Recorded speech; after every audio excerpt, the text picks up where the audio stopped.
Daily test और corona से जुड़ी हुई अच्छी पॉजिटिव खबरें लेकर मैं हूं पिनाज।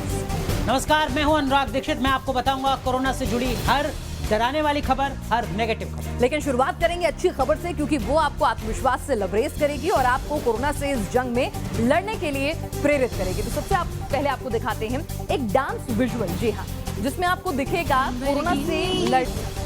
चलिए, तो एक तरफ जहां आप पॉजिटिव तस्वीरें देख रहे हैं, वहीं दूसरी तरफ जहां डॉक्टर टेंशन दूर भगाने के लिए डांस का फॉर्मूला आजमा रहे हैं, तो वहीं कुछ लोग डांस के जुनून में नियम कायदे तोड़ रहे हैं। ऐसा ही एक मामला सामने आया है उड़ीसा के गंजाम से। यहाँ धूमधाम से बारात निकली, लेकिन शादी का जोश दूल्हे और उसके घर वालों पर भारी पड़ गया। प्रशासन ने नियम कायदे तोड़ने पर 50,000 का जुर्माना ठोक दिया। नियमों के मुताबिक शादी समारोह में महज 50 लोगों के शामिल होने की इजाजत है, वो भी फुल प्रोटेक्शन के साथ। शादी में शामिल लोगों का मास्क पहनना भी जरूरी है, साथ ही उनके बीच सोशल डिस्टेंसिंग का पालन भी किया जाना चाहिए था। लेकिन इस शादी में बारातियों ने सारे कायदे कानूनों को ताक पर रख दिया, नियम तोड़े, जिसके चलते पुलिस ने ये एक्शन लिया। अब केस दर्ज हो गया है। आपको बता दें कि ये वो इलाका है जहां पर कोरोना का कहर लगातार देखने को मिल रहा है। तो ओडिशा में जहां पे देखा दूल्हे पर शादी के दौरान नियम तोड़ने का केस दर्ज हुआ है, सोशल डिस्टेंसिंग, मास्क कुछ भी नहीं पहना जा रहा था। वहीं प्रयागराज में बरसों पुरानी परंपरा को नियम कायदे कानून के साथ पूरा किया गया। एक अच्छी खबर है, कोरोना के कहर के बीच प्रयागराज में सावन के महीने में होने वाली घोड़ों की दौड़ की परंपरा टूटी नहीं और घुड़दौड़ का आयोजन किया गया। लेकिन आप देख सकते हैं मास्क यहाँ भी नदारद है, लेकिन सोशल डिस्टेंसिंग अपने आप ही हो जाती है।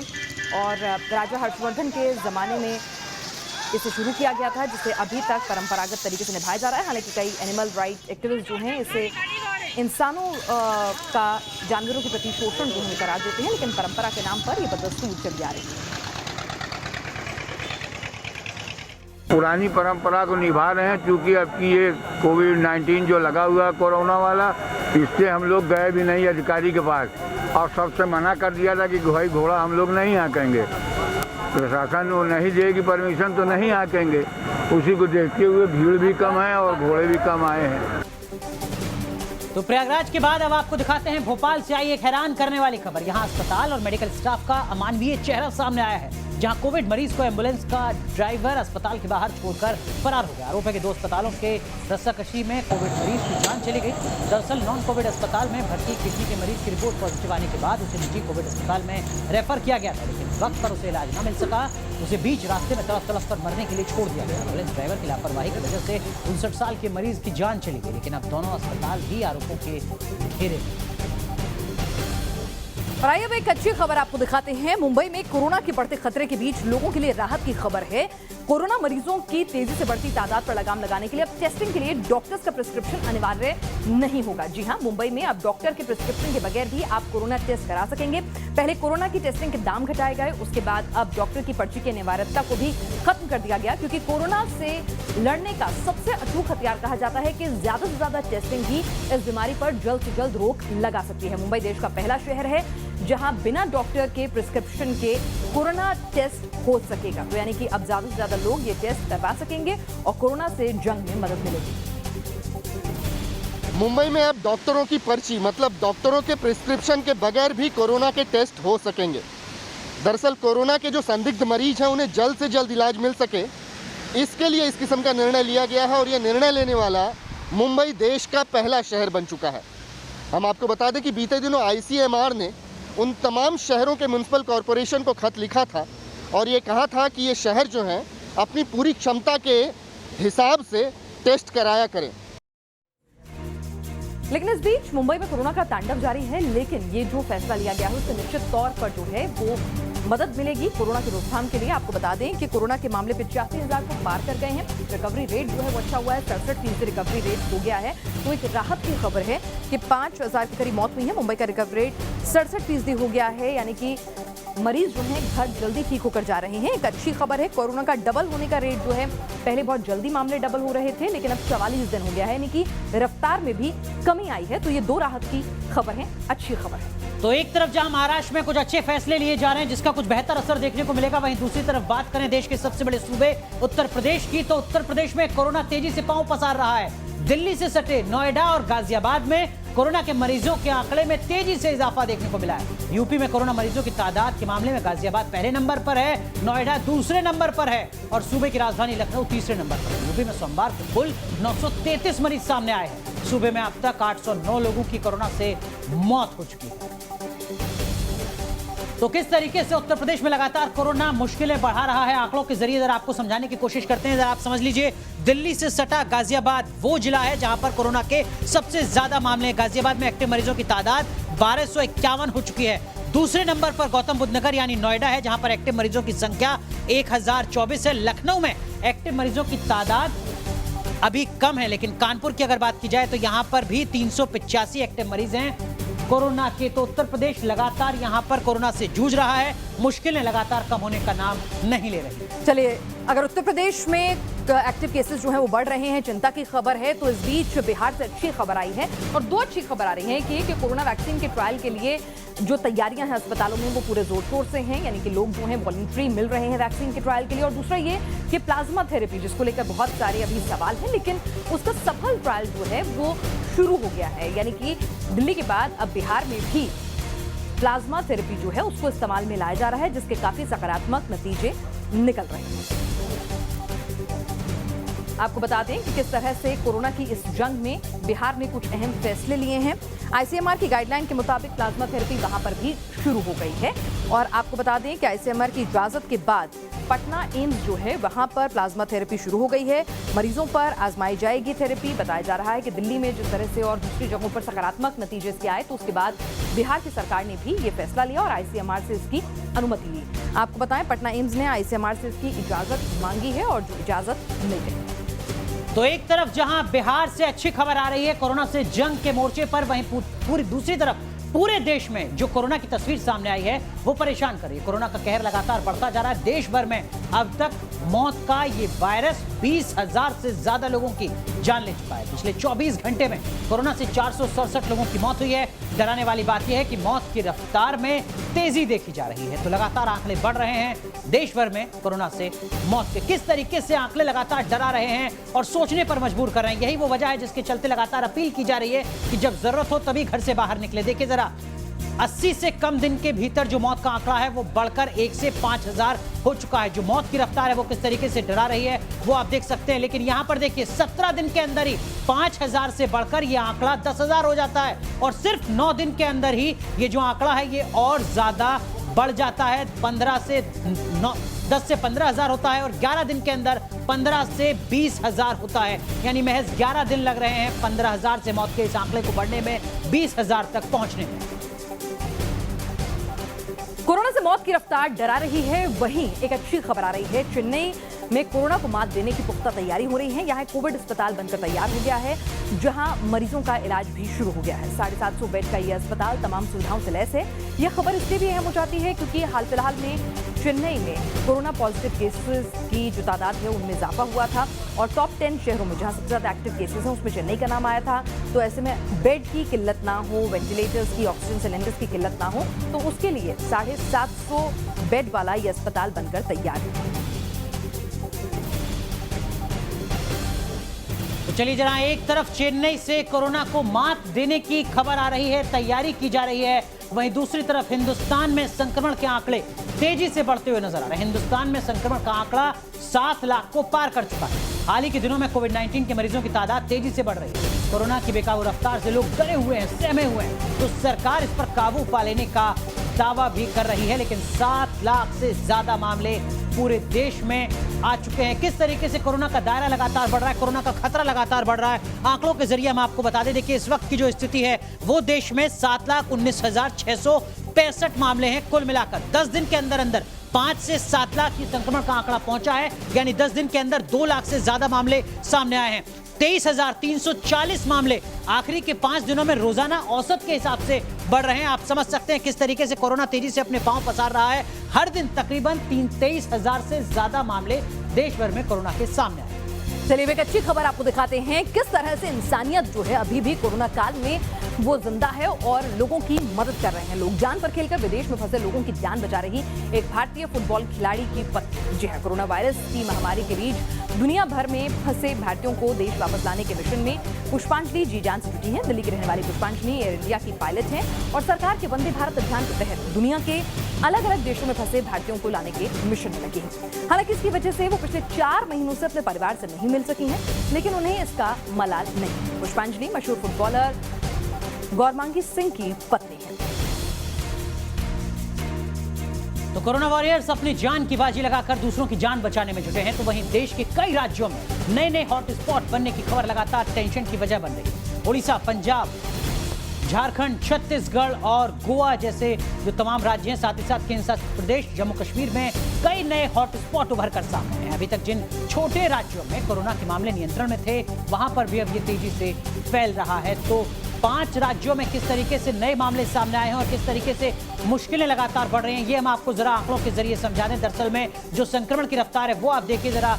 ये हम आपको राज्य की तस्वीर बता रहे हैं, कर्नाटक की, जहां पर मई 19 से 1 जून तक जो संक्रमण दर थी वो लगभग 1.5% से कम थी, लेकिन अब वो बढ़कर 2 जुलाई तक काफी ज्यादा हो चुकी है। पश्चिम बंगाल में 2.5% की दर से कोरोना बढ़ रहा था, वो अब यहाँ पर थोड़ा घटा है, 2.28% हुआ है। लेकिन उड़ीसा को अगर आप देखें तो उड़ीसा में दुगने से ज्यादा संक्रमण की रफ्तार अब तक देखने को मिल रही है। ये हम आपको 2 अलग अलग समय के बीच का जो अंतर है वो हम आपको दिखा रहे हैं। देखिए जरा, गोवा में तो कई गुना ज्यादा संक्रमण की जो दर है वो बढ़ चुकी है, संक्रमण की रफ्तार बढ़ चुकी है। आंध्र प्रदेश में भी 3 गुने का तकरीबन इजाफा हो चुका है संक्रमण की दर में, और कुछ इसी तरीके के जो आंकड़े हैं वो लगातार परेशान कर रहे हैं न सिर्फ इन राज्यों को बल्कि केंद्र सरकार को। कोरोना के मंडराते खतरे के बीच एक अच्छी खबर आ रही है देश की राजधानी दिल्ली से। जी हां, कोरोना संक्रमण का मामला 1 लाख को पार जरूर कर गया है, लेकिन रिकवरी रेट 72% जो है वो पहुंच गया है। राजधानी में अब तक 72,000 से ज्यादा लोग ठीक होकर घर लौट चुके हैं। वहीं यहाँ कोरोना संक्रमण के मामलों में भी गिरावट आई है। 19 दिन बाद संक्रमण के मामलों में कमी दर्ज हुई है, यानी कि जिस तरह से एक दिन में पहले लगभग 4,000 केसेस भी आ रहे थे, लेकिन अब वो घटकर फिर से 2-2,500 के बीच में आ रहे हैं। और रिकवरी रेट जो है 72%, जो कि बहुत अच्छा रिकवरी रेट माना जाता है। 24 घंटे में दिल्ली में सिर्फ 1379 नए केस सामने आए हैं। 19 दिन बाद संक्रमण का आंकड़ा 2000 से नीचे आया है। राजधानी का रिकवरी रेट जो है वो 71-72 के बीच में रह रहा है, आपको बता दें। और जो पॉजिटिविटी का रेट था, एक वक्त ऐसा था जब वो 36% पहुंच गया था, लेकिन वो गिरकर अब 10% हो गया है। तो जून में जो 36% लोग, यानी 100 लोग टेस्ट कराते थे तो 36 पॉजिटिव होते थे, लेकिन अब 100 में से सिर्फ 10 पॉजिटिव निकल रहे हैं। चलिए, तो देश की राजधानी दिल्ली से अच्छी खबर आ रही है, लेकिन वहीं दूसरी तरफ अगर बात की जाए जर्मनी की, तो जर्मनी के एक शहर से जो खबर सामने आई है वो परेशान कर रही है। जर्मनी के शहर गुटरलो में मौजूद एक मीट फैक्ट्री के आसपास कोरोना संक्रमण से प्रकम बच गया था। कोरोना को काबू में करने के लिए स्थानीय प्रशासन ने पूरे इलाके में तालाबंदी का आदेश दे दिए थे, लेकिन इस आदेश को स्थानीय अदालत ने ये कहते हुए पलट दिया कि तालाबंदी का आदेश सही नहीं था और एक साथ कुछ मामले आने पर पूरे जिले को बंद नहीं किया जा सकता, जिसके बाद लोगों में दहशत, खौफ कहीं ज्यादा नजर आती है। इस सब के बीच में एक अच्छी खबर है, दुनिया में कोरोना के बढ़ते खतरों के बीच वैक्सीन जो है उसकी तैयारी के लिए कोशिशें की जा रही हैं। दवाई जो है उसे बनाने के लिए तैयारी कर रही है। जादुई दवा को लेकर अमेरिका से खुशखबरी आ रही है। एक अमेरिकी कंपनी सस्ती रेमडेसिविर दवा लेकर आई है। इसका जेनेरिक वर्जन जल्द ही भारतीय बाजार में भी लॉन्च होगा, जिसकी कीमत 4800 रुपए होगी।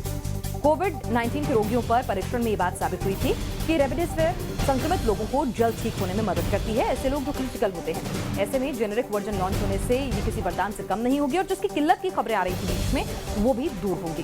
तो जादुई दवा से किस तरह से हारेगा कोरोना, ये हम आपको बताते हैं। दरअसल रेमडेसिविर एक एंटी वायरल दवा है। रेमडेसिविर अमीर देशों के मुकाबले भारत में अब 80% सस्ती दर पर मिलेगी।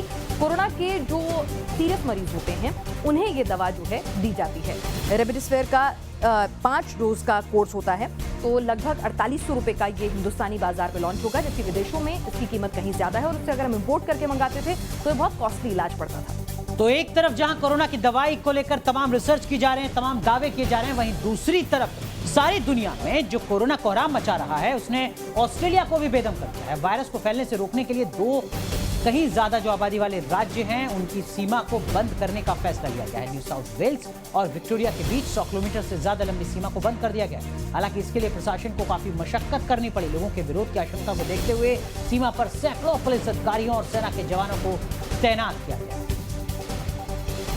तो देखिए जरा किस तरीके से एहतियातन कदम उठाए जा रहे हैं, न सिर्फ हिंदुस्तान में बल्कि पूरी दुनिया में। ऑस्ट्रेलिया उसकी एक मिसाल है। सीमा पर 100 साल में पहली बार ताला लगा है। आदेश तोड़ने वालों को पुलिस की चेतावनी दी गई है कि उनके खिलाफ सख्त एक्शन लिया जाएगा। 5,72,000 रुपए का जुर्माना वहां पर जो ऑस्ट्रेलियाई रकम है उसके मुताबिक लगाया गया है। 5 महीने जेल की सजा का भी प्रावधान यहां पर किया गया है। सीमा पर रहने वालों को ट्रैवल परमिट दिया गया है ताकि उनको किसी तरीके की दिक्कत ना हो, लेकिन ज्यादा से ज्यादा लोग सफर ना करें, ये सुनिश्चित करने की यहां पर कोशिश की जा रही है। रोज 50,000 गाड़ियां सीमा पार करती थी, जिनको रोकने के लिए यह कदम उठाया गया है। 123 नए मामले विक्टोरिया में सोमवार को आए थे, जिसके बाद एहतियातन इस तरीके के कदम उठाए जाए। चलिए, और अब हज यात्रियों के लिए अच्छी खबर है। सऊदी अरब ने हज यात्रा की चाह रखने वाले हाजियों के लिए नए नियम कायदे कानून बनाए हैं। इस साल हज के लिए वैसे लोगों को तरजीह दी जाएगी जिन्होंने कोरोना वायरस के खिलाफ जंग में अपनी जान की फिक्र नहीं की है, यानी कि कोरोना वॉरियर्स जो हैं उन्हें हज में प्रेफरेंस मिलेगा। सऊदी अरब ने ऐसे लोगों की पहचान का फैसला किया है, लेकिन इस साल हज पर जाने वाले हाजियों की तादाद को सीमित कर दिया है। साथ ही उन्हें कई तरह की शर्तों का पालन करना होगा। इन लोगों को हज का मौका 70% हाजी सऊदी अरब में रहने वाले होंगे, यानी कि सिर्फ 30% लोग होंगे जो गैर सऊदी अरब के होंगे जिन्हें हज पर आने की इजाजत होगी। यानी कि इस बार कोटा जो है वो घटकर 30% रह गया है। आपको बता दें, स्वास्थ्य कर्मी, सुरक्षा कर्मियों को तरजीह दी जाएगी, यानी कि जो कोरोना वॉरियर्स हैं उन्हें तरजीह दी जाएगी। 20 से 50 साल की उम्र वाले लोगों को मौका मिलेगा क्योंकि कोरोना 60 साल से ज्यादा के लोगों को ज्यादा अटैक करता है। साथ ही आपको सोशल डिस्टेंसिंग, मास्क पहनना, इन तमाम शर्तों को पूरा करना होगा। कोरोना टेस्ट रिजल्ट नेगेटिव होना आपका जरूरी है, यानी कि टेस्ट कराने के बाद ही हज करने की अनुमति मिलेगी। तो कोरोना के बढ़ते खतरे की मार अब एड्स के मरीजों पर भी पड़ रही है। जी हां, कई देशों में उन जीवन रक्षक दवाओं की भारी कमी हो गई है जिनके इस्तेमाल से एड्स के मरीजों की जान बचाई जा सकती है। कई देशों में एड्स की इन जीवन रक्षक दवाओं का स्टॉक खत्म होने वाला है। तो एक बड़ा खतरा यहां पर एड्स के पीड़ितों के लिए कोरोना अब बनता हुआ नजर आ रहा है पूरी दुनिया में। तो कोरोना से एड्स की जंग हारने का खतरा किस तरीके से बढ़ रहा है और क्यों बढ़ रहा है, ये हम आपको बता दें। दरअसल में WHO विश्व स्वास्थ्य संगठन के एक सर्वे में 73 देशों ने यह चेतावनी दी है। एड्स की दवाओं का स्टॉक बेहद कम हुआ है। ये WHO के सर्वे में बात सामने आई है। दवाओं की सप्लाई पर बहुत ज्यादा बुरा असर पड़ा है, जिसका सीधा असर जो एड्स पीड़ित हैं उनके इलाज पर होगा। इसको लेकर WHO ने चिंता जताई है। बड़े देशों से सप्लाई बहाल करने की अपील भी की है, लेकिन अभी अपील का बहुत ज्यादा असर होता तत्काल नहीं दिख रहा है। चलिए, इस बीच एक अच्छी खबर आ रही है कि कोरोना वायरस की बढ़ती त्रासदी को देखते हुए दुनिया भर के वैज्ञानिक जो हैं बहुत तेजी से वैक्सीन बनाने पर काम कर रहे हैं। इस काम में मदद के लिए लोग खुद आगे आ रहे हैं, वॉलंटियर कर रहे हैं। ऐसे में अमेरिका की एक संस्था ने अभियान शुरू किया है जिसके तहत ऐसे लोगों की लिस्ट तैयार की जा रही है जो वैक्सीन ट्रायल के लिए खुद कोरोना संक्रमित होने को तैयार है, यानी कि पहले उन्हें संक्रमित किया जाएगा और उसके बाद उन पर वैक्सीन का ट्रायल जो है वो करा जाएगा। कोरोना पर कंट्रोल की कोशिश जो है वो तेज हो रही है। आपको बता दें कि कई जगह कंट्रोल क्लिनिकल ट्रायल जो है उनको अंजाम देने की स्टेज में वैक्सीन जो है वो पहुंच चुकी हैं। तो ऐसे में लगातार कोशिश यही है कि जल्द से जल्द वैक्सीन आए और इस बीमारी पर रोक लगाई जा सके। तो एक तरफ जहां कोरोना से दुनिया भर में लोगों की जान पर बनाई है, तो वहीं दूसरी तरफ कई देश दिवालिया होने की कगार पर। ईरान की इकोनॉमी को कोरोना ने पूरी तरीके से बर्बाद कर दिया। एक और ईरान अमेरिकी प्रतिबंधों का सामना कर रहा है, तो दूसरी ओर कोरोना ने कमाई के दूसरे रास्तों पर भी ताला लगा दिया और यही वजह है कि अब अर्थव्यवस्था पर सीधा सीधा असर पड़ रहा है। तो कोरोना एक ऐसी जंग है जिसमें इंसानियत एकजुट होकर खड़ी है। देशों की सरहद की सीमाएं जो हैं वो मिट गई हैं और इसके लिए पूरी दुनिया में किसी भी तरह से कोई फंड की कमी ना हो, इसके लिए हर तरफ से आम लोग भी कोशिश कर रहे हैं। ब्रिटेन से एक बेहद मोटिवेटिंग खबर सामने आ रही है। कोरोना से उबरने की कोशिश कर रहे ब्रिटेन में फंड जुटाने के लिए 5 साल के दिव्यांग बच्चे टोनी का नाम शामिल हो गया है। टोनी के पैरों में बचपन से दिक्कत है, वो ठीक से चल नहीं पाता। इसके बावजूद उन्होंने 10 किलोमीटर वॉक में हिस्सा लिया और करीब 9 करोड़ रुपए का फंड इकट्ठा किया। सोशल मीडिया में टोनी का वॉक करते हुए वीडियो वायरल हो रहा है और इस बच्चे ने जिस तरह से कोरोना की जंग में फंड इकट्ठा करके एक संदेश दिया है कि इस जंग को जीतना है, हारना नहीं।